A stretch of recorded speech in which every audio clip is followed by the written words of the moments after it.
এখন পর্যন্ত আমি যতগুলোই হোম ডেকোর আইটেম তৈরি করেছি তার মধ্যে এটা ছিল আমার কাছে সবচেয়ে বেস্ট। আর এই কাজটা করতে আমি খুব স্যাটিসফাইড হয়েছি।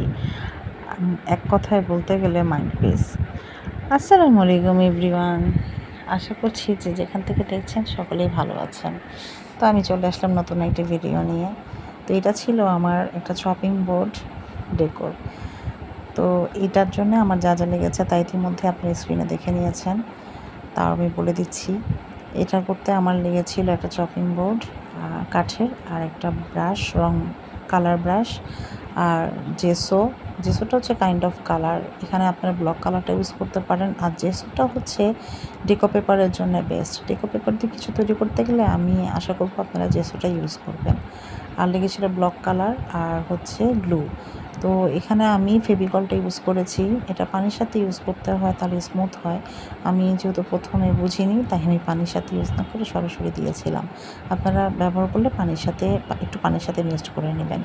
তারপরে আরেকটা জিনিস যেটা লেগেছিল সেটা হচ্ছে ডেকো পেপার।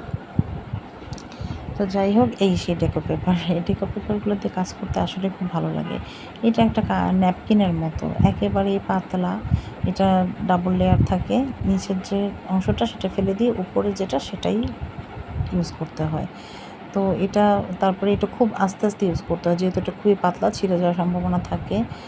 আর হচ্ছে এটা ইউজ করার সময় হাতের সাহায্যে, আঙুলের সাহায্যে দেখতে পাচ্ছেন আস্তে আস্তে ট্যাপ করে করে দিতে হবে, নাহলে ভিতরে এয়ার গেলে বাবলসটা থেকে যাবে, তখন জিনিসটা ফিনিশিংটা খুব সুন্দর হবে না, ফিনিশিং আসবে না। তো যাই হোক, তারপরে এটা দেওয়ার পরে তারপরে উপরে আরেকবার ফেভিকলটা আমি ইউজ করলাম। আপনারা এখানে মন্টোজের গ্লুটা ইউজ করতে পারেন। ওটার দামটা একটু যেহেতু বেশি, তাই আমি এসব আইটেম তৈরি করতে গেলে আমি দেখা যায় ফেভিকলটাই ইউজ করি। তারপর আমি ব্লকের একটা কালার দিলাম। এখানে হচ্ছে 4-5টা কালারই ইউজ করা যেত, সবগুলো কালারই ফুটতো, কিন্তু আমি পার্পলটা ইউজ করেছি। এখানে পিঙ্কটাও যেত, এখানে অরেঞ্জটাও যেত, এখানে ব্লুটাও যেত, এখানে ম্যাজেন্ডা একটা কালার ছিল, ওটাও ভালো লাগতো। তো যেহেতু আমার কাছে মনে হয়েছে এখানে পার্পলটা দিলেই বেশি ভালো লাগবে, তো আমি পার্পল দিয়ে যে আউটলাইনটা ছিল সেটা আমি কালার করে নিলাম।